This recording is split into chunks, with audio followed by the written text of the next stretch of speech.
love what I do. Like, I truly love counseling. This is where my heart is. This is where I feel like God has placed me. Heather Benbrook is the counselor at Nelson Elementary. She's been in education for 12 years, starting as a teacher before becoming a counselor, a position she's held for the past 8 years.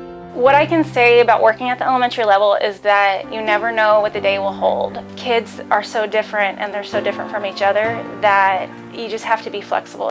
So some of the things that I typically see with kids is dealing with grief. They respond differently than adults do with grief. I typically use a lot of play therapy techniques or literature or just some mind distraction, art therapy, those kinds of things with those kids, because kids express themselves in different ways, especially when they're little. Kids have a whole new set of problems to deal with thanks to the pandemic caused by COVID-19. It's hard to reach those virtual kiddos sometimes because you can tell emotions from a camera, but you can't be there to just embrace, or the hugs and things like that we're missing this year.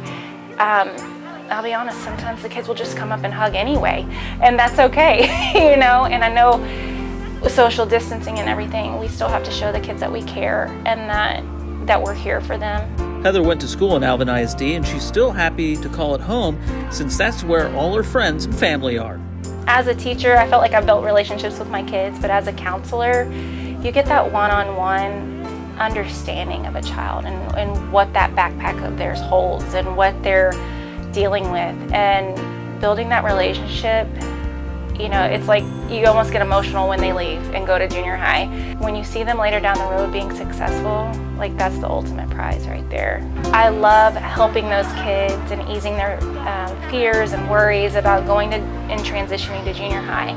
Even though, it's just 6th grade, but it's such a big deal for the kids, and you get excited and nervous and all of those feelings jumbled up, and it's so fun to be able to kind of help and guide them through that, kind of ease their fears a little bit.